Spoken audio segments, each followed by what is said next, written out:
Pelaipe, o Pinto assume então, o Rodrigo Ramos será o gerente de futebol. Agora, vamos voltar à questão do Hulk, porque hoje eu ouvi do Príncipe. O Príncipe disse assim hoje: ô Everton, o Breno Galante está sendo, dentro do processo ali das coletivas do Atlético, das viagens, meio que uma Mariana Becker do Atlético, porque ele, com muito jeitinho, ele consegue algumas respostas importantes e tal. E uma das respostas importantes, e que vai gerar uma análise bem robusta aqui, antes da análise do Hulk, da pergunta feita e da resposta dada, só pedir a você, gente, nós temos aqui 400 mil pessoas online com a gente, dá para só uma dedadinha de leve? Pode ser um like? Uma dedadinha de leve, só pra gente bater 1000zinho aqui, seria possível? Porque com 400 mil pessoas, se eu não consigo 1000 likes, aí eu paro, né? Aí eu volto pro Pombal, não pode ser assim. Se bem que não seria uma má ideia, não, se viu? falar isso, o pessoal vai querer você lá de volta. Não, mas não quero, não. Eu agradeço, mas não quero. Não tá bom demais aqui. Sentado naqueles botequinhos ali, ó, né? Nossa, lá no seu Castilho, jogando sinuca. Nossa. Você gosta de jogar sinuca? Eu sou craque, né? É mesmo? Muito. Meu sogro é mais do que eu, mas eu sou craque. Eu fui bom. É. Eu jogava bem. Bem bom. Sou bom não, mas eu gosto de jogar. Você pode gostar de fazer os treinos sem ser bom. Então tudo bem, eu sou péssimo, mas eu gosto de jogar. Não, eu tô falando de mim, você falou que é bom. Não sou bom não, sou péssimo. Eu só gosto de curtir. Eu gosto de jogar pra caramba. Ô, Valu, a Paula Toller diz uma frase que eu adoro repetir, que é o Tira seguinte... essa bermuda? Tira essa bermuda. Chulispa. Que é o seguinte, eu sei de quase tudo um pouco e quase tudo mal. É isso. É a verdade da minha vida. Eu sei de quase tudo um pouco, mas quase tudo mal. Só que a frase as pessoas interpretam de forma errada, né? Tira sua roupa. Não, tira essa bermuda, o que eu quero você ser é colocar calça jeans séria de pessoa executiva, entendeu? É para tirar Limer. Isso, é para tirar a bermuda de jovenzinho e colocar uma roupa mais séria. Entendeu? As pessoas interpretam a música errada. Bermuda é bom demais, né, velho? Depende da ocasião, né, irmão? Tem uns que nem de bermuda, né? Uns velho pelado. Ô, Matheus, põe o Hulk falando aí por Breno Galante. Ô, Hulk, você desculpa, tá? Mas eu já discordo de tudo que você falou. Roda aí, por favor. Desde que eu cheguei aqui no Galo em 21, eu sempre senti que estava no grande time. Time que propõe jogo, time que quer ganhar todos os jogos, time que tem personalidade. Nos últimos anos, mas está sendo mais difícil. A gente não está com essa ideia. A gente está mais sendo reativo do que ativo, é muito difícil. Onde você tem que jogar no erro dos adversários, sendo que nós temos que jogar como time grande. Somos time grande. Hoje, como eu sempre falo, eu aprendi que existe a hierarquia na vida e no futebol, principalmente. A gente sempre tem que respeitar as decisões de quem manda, né? Foi assim com todos os treinadores que passaram aqui. Eu particularmente procuro sempre entender as formas e a maneira de jogar para tentar ajudar da melhor maneira possível. Por vezes é difícil, que foge um pouco das características. O Sampaoli é um treinador que eu gosto muito dele, como eu sempre falei, tenho muito respeito por ele, pela carreira dele, por tudo. Mas assim, se você prestar atenção nos jogos, eu fico muito sozinho ali na frente. E é muito difícil jogar de costa, não é minha característica jogar de costa. Então é natural que aconteçam muitos erros, é natural que esteja deixando um pouco a desejar. Eu sou um jogador que estou acostumado a ter números altos. E infelizmente os números baixaram bastante devido a fazer uma função onde eu não estou acostumado a fazer. Ô, Hulk, eu discordo de você porque os números provam que você está errado, mas não só os números provam que você está errado, não. A forma que o time do São Paulo jogou desde a chegada também provam. O São Paulo, você jogou de costas e também jogou vários jogos exatamente da forma que você gosta de jogar e nem assim você rendeu. E nem assim você rendeu. Então, os números provam o contrário do que você está dizendo e as próprias atuações provam o contrário do que você está dizendo. Agora tem uma coisa que está me deixando preocupado e a gente já falou sobre isso, eu queria que você tocasse nesse assunto. Cara, o movimento que está sendo feito para fritar o Sampaoli um movimento estranho. Perigoso. E perigoso também. Eu vou só voltar no tempo aqui um pouquinho. O Filipão, quando ele chega ao Atlético, não sei se vocês vão lembrar, ele falava assim: eu não preciso de reforços, eu vou com esse time até o fim. Vocês lembram disso? Como não lembrar? Vocês lembram disso? Ok, então pega esse sentido. O Cuca, na atual temporada, ele negou alguns reforços por causa de quê? Valores. Então, esses dois treinadores, eu acho que eles eram eu creio que eles eram alinhados com o discurso da diretoria. O discurso de precisamos sanar as dívidas do Atlético, precisamos ter cuidado, não podemos gastar tanto. Não. E no meio desse caminho aí teve um que chutou tudo, né? Aí, eu tô voltando a 2 treinadores. Kudê. O que foi que pegou na parada do Kudê? O Kudê falou assim, ó, foi numa quinta-feira santa, foi vésperas de sexta-feira da Paixão, lembro disso perfeitamente. O jogo contra o Libertad, o Guilherme bem lembrou aqui, mas foi na Semana Santa, eu lembro disso. O Kudê chuta o balde, falando a respeito de reforços que foram prometidos e não chegaram. Prometeram mais valores e esses valores não chegaram.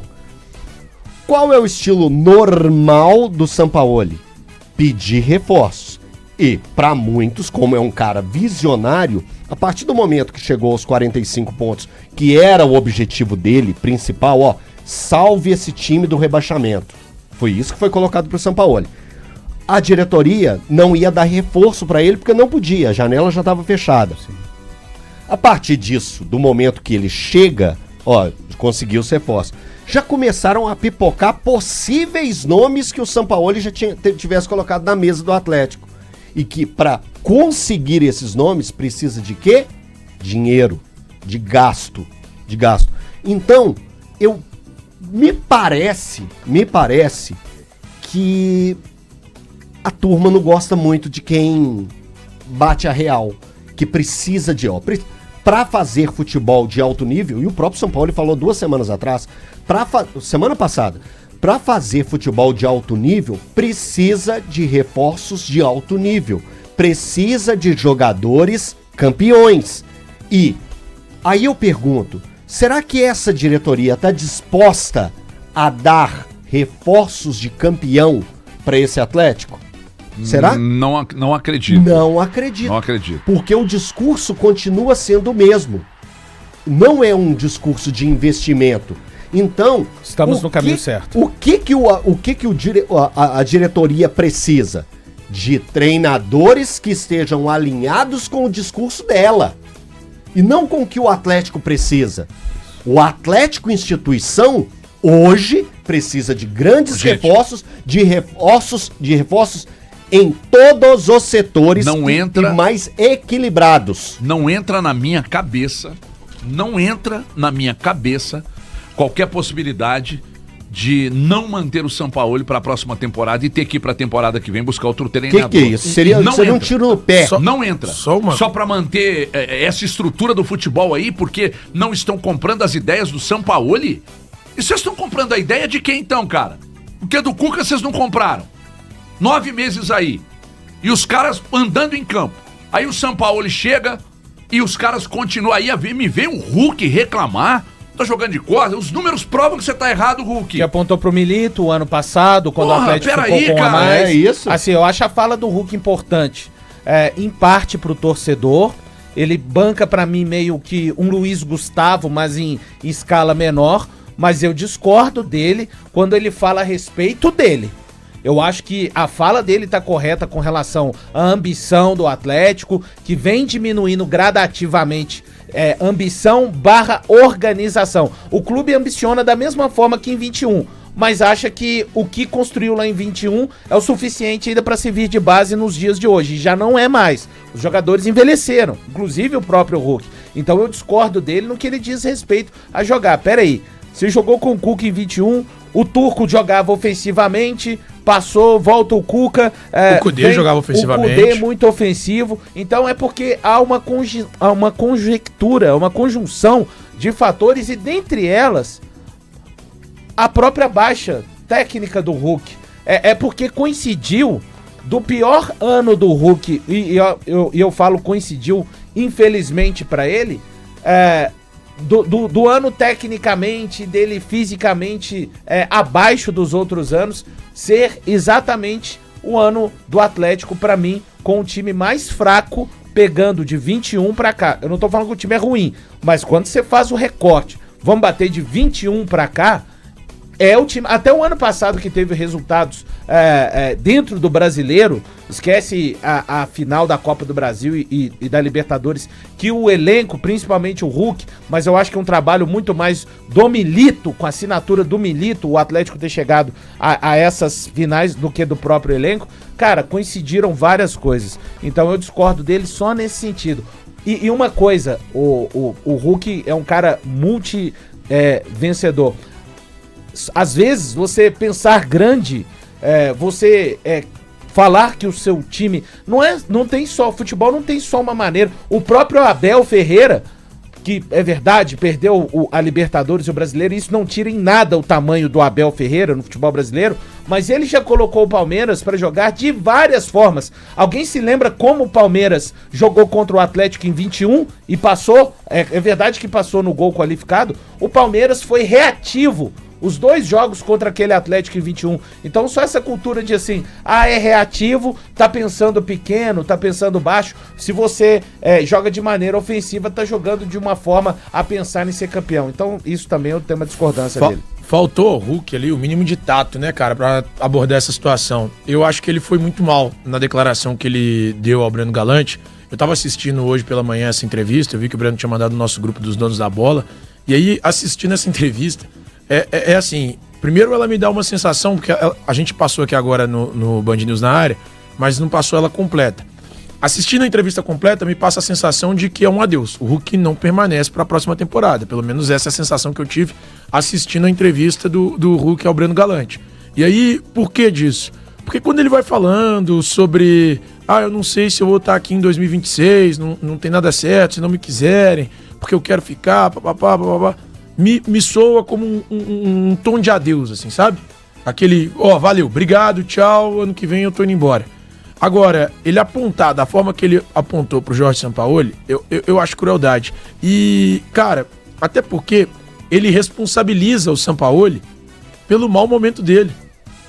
O Hulk, à exceção do Campeonato Mineiro, quando ele faz 7 gols, ele fez 13 gols nos outros jogos disputados pelo Atlético. O Atlético foi quarto-finalista de Copa do Brasil, finalista de Copa Sul-Americana jogando os playoffs e tá na 36ª rodada do Campeonato Brasileiro. Por baixo aí, o Atlético disputou 55, 60 jogos na temporada sem o Campeonato Mineiro. Por baixo. E o Hulk fez 13 gols nesse período. Ele tem 7 no Mineiro e 13 gols. E ele não jogou só de costas a temporada inteira.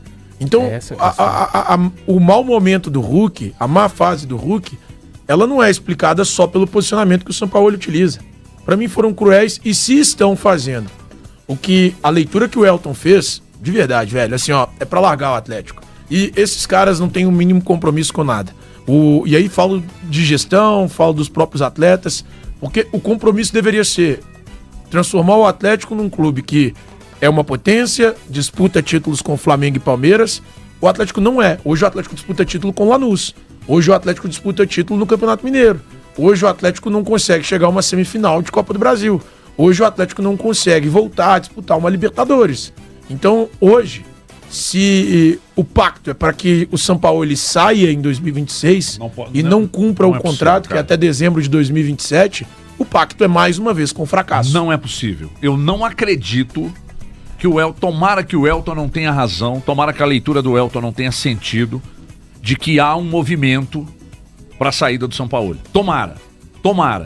Porque isso seria um grande absurdo. Depois, ninguém tá dizendo aqui que a campanha é do cacete, que o Sampaoli tá fazendo um trabalho de excelência, porque não tá. Mas o Sampaoli não tá, o Cuca não conseguiu, então não me parece que o problema seja só o treinador. O Cuca teve um aspecto aí que ele se apegou ao cargo, ele tentou se manter como treinador, tentou salvar o emprego dele, bancando aquilo que não era responsabilidade dele e pagou caro por isso. O Sampaoli é diferente. O Sampaoli, pelo que eu tô vendo o Hulk dizer, ele tá entrando em campo, fazendo aquilo que ele não gosta de fazer, o que não faz sentido nenhum, porque ele já jogou de várias maneiras e quantos gols ele fez com o Sampaoli? 3? Quatro, né? 4 ou 5 gols. Não sei se 3 ou... Deixa eu ver, vou ver aqui agora, confirmar exatamente. Enfim, então não faz sentido nenhum esse movimento de fritura do Sampaoli. Não, o Sampaoli não é o grão-mestre dos treinadores, o Sampaoli está tentando reaver os bons momentos como treinador, mas confesso que seria um erro crasso, mais um, se na virada do ano não mantiverem o Sampaoli e forem pro mercado para tomar mais 5 nãos, para depois, num 6º nome, aparecer aí um treinador que, de repente, não casa com as ideias do clube. E outra coisa, que sejam claras também, ou claros os posicionamentos sobre o que pretendem pro ano que vem. Porque se mantiver essa estrutura de elenco aí, se mantiver essa estrutura de futebol aí, se o Sampaoli sai, se todo mundo que tá aí permanece, o ano que vem, 2 anos avisando, hein? O ano que vem pode ser um ano ainda pior do que 24 e 25. Só não vai ser pior. 4 gols? Só não vai ser pior se você for para o Cicobi. Porque, no futebol a gente vive pensando na melhor escalação, nos melhores profissionais. Na vida financeira o jogo é bem mais fácil, sabe por quê? É só entrar em campo com o Cicobi. Começando pela defesa, seguros do Cicobi, para proteger você, sua família, sua empresa, um paredão de segurança e uma boa zaga, né? No meio-campo, os consórcios Cicobi. Aliás, está um momento bom para você fazer seu consórcio, hein? Carro, moto, casa, equipamentos, até cirurgia estética, sabe? Agora no ataque tem um cartão, a maquininha, tem investimentos, tem crédito e muito mais. Tudo com taxas justas, atendimento próximo e a força do cooperativismo jogando ao seu favor. Enquanto os bancos vão fechando agências, o Cicobi vai abrindo cada vez mais. Isso sim é um timaço. Procure uma cooperativa do Cicobi ou baixe o aplicativo do Cicobi e abra sua conta. Mais que uma escolha financeira, é Cicobi. Intervalo no pique, já voltamos. Aliás, a gente segue no YouTube, tá?